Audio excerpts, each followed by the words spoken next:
안녕하세요. 오늘은 G20 정상회의를 둘러싼 긴장에 대해 알아보도록 하겠습니다. 인도에서는 2020년부터 2021년까지 60여 개 도시에서 200개 이상의 G20 관련 회의가 개최되었습니다. 이 중요한 이벤트인 G20 정상회의를 앞두고 인도는 의장국으로서 국제 무대에서 주목받기 위한 노력을 기울이고 있습니다. 인도 수도 뉴델리는 대형 광고판과 포스터로 가득하며 나렌드라 모디 인도 총리의 사진과 함께 다양한 메시지가 전해지고 있습니다. 이로써 인도는 세계에 개방적이고 환영하는 자세를 보여주고 있습니다. 이 모든 노력의 결정적인 순간은 G20 정상회의에서 나오는 공동성명입니다. 공동성명은 전 세계적인 문제에 대한 광범위한 합의를 나타내는 중요한 의미를 가지고 있으며 이를 위해 인도는 많은 노력을 기울여왔습니다.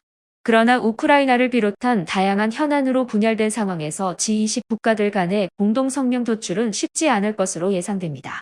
특히 러시아와 중국이 양보하지 않을 가능성이 있으며 미국을 비롯한 서방 국가들은 주로 명확한 대응을 원할 것입니다.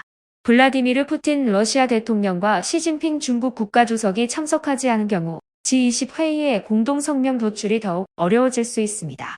한편 인도의 인권 상황은 모디 총리 정부 하에서 악화되고 있으며 이에 대한 비판이 증폭되고 있습니다. 그러나 G20 정상회의에서 이 주제가 논의되지는 않을 것으로 예상됩니다. 서방 국가들은 중국의 부상을 견제하기 위해 인도를 필수 동맹으로 여기고 있어 이 문제를 제기하지 않을 것으로 보입니다. 마이클 쿠겔만 등 일부 분석가들은 공동성명 도출에 실패할 경우 인도와 모디 총리에게 큰 타격이 될 것이라고 경고하고 있습니다.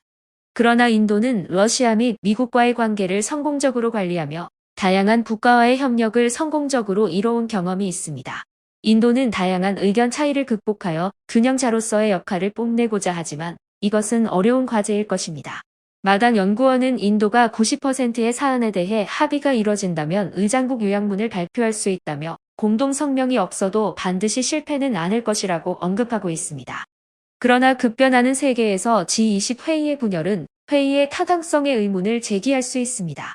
중국은 브릭스와 상하이 협력기구 SCO와 같은 다른 다자간 연합체를 홍보하고 있으며 인도는 브릭스와 SCO뿐만 아니라 쿼드, G7, G20 등 다양한 국제 포럼에 참여하고 있는 국가 중 하나입니다.